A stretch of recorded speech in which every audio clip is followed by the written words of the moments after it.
Le Covid est toujours présent dans les salles de classe, provoquant régulièrement des préjudices aux enfants et à leurs parents. Fenêtres ouvertes par grand froid, tests qu'il faut aller faire en pleine journée, heures de classe manquées.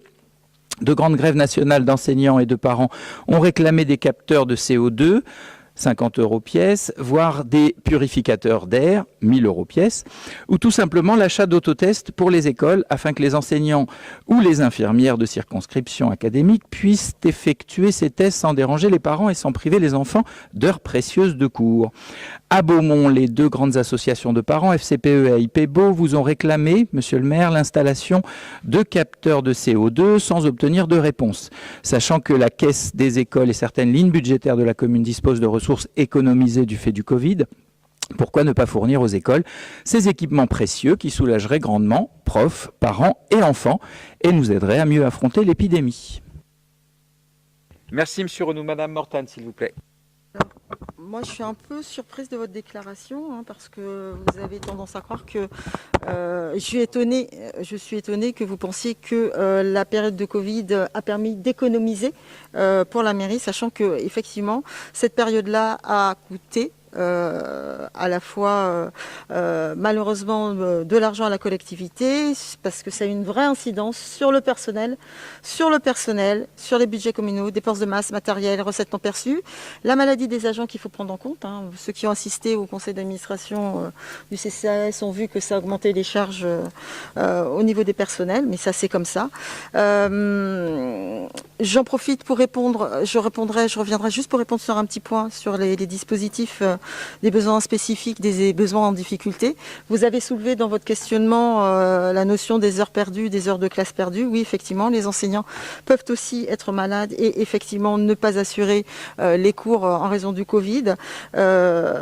C'est malheureusement une réalité qui est prise en compte par le ministère de l'Éducation nationale. La municipalité n'y peut pas grand-chose. Concernant les grèves des enseignants, je ne pense pas que les capteurs de CO2 soient la principale revendication.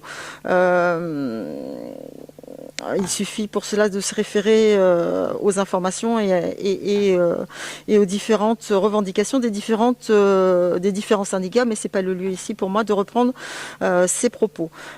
Concernant la question de la qualité de l'air et la façon globale et le retour d'expérience qui montre qu'il y a un petit peu un effet d'aubaine concernant ces capteurs de CO2 autour de ces outils et que souvent il n'est pas utilisé correctement dans un premier temps et en plus il est utilisé pas du tout dans un deuxième temps. Il y a certains qui se plaignent du bruit, du fait que ça génère d'autres difficultés. Alors après il y a du pour, il y a du contre, voilà.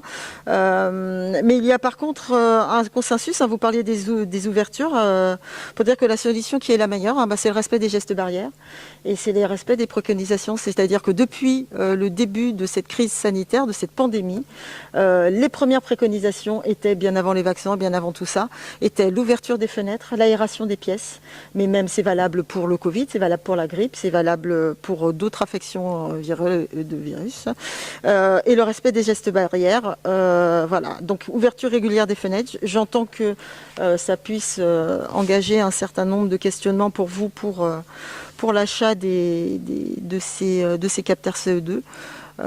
Pour le coup, voilà, l'ouverture des fenêtres, vous nous dites que ça ne se fait pas, il faudrait fermer. Non, en fait, c'est le protocole qui est comme ça et qui demande de respecter ces gestes. Voilà. Merci Madame Mortane. Question suivante, Monsieur Renou, s'il vous plaît. Oui, alors juste une réaction. Le protocole, je l'ai demandé à Madame Berthier, directrice de Janzé. Il fait celui de janvier.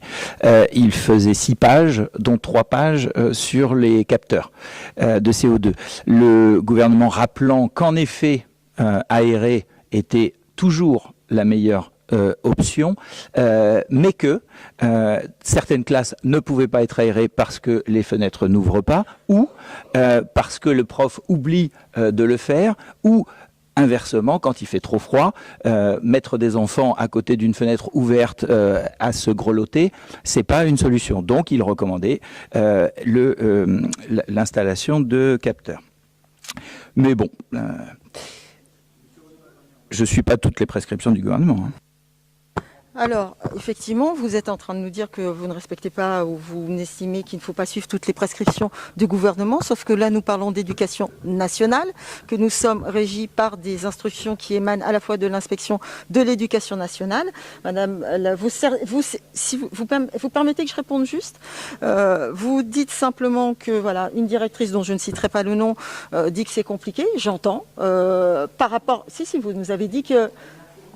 Oui, mais justement, avec les... Vous me laissez terminer juste.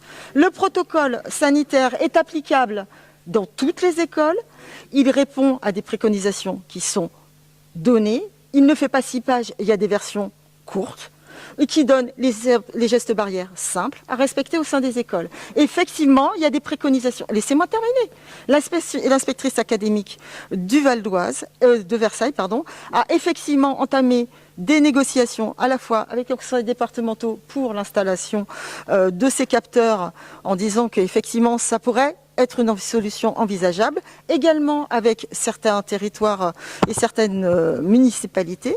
Toujours est-il que ce sont des préconisations et que pour l'instant, ce qui est préconisé au sein des écoles par l'éducation nationale, c'est un protocole sanitaire, certes, qui change, qui fluctue, au vu de l'évolution de la pandémie, mais qui est établi et déterminé et consultable par tous. Vous tapez educ.gouv.fr.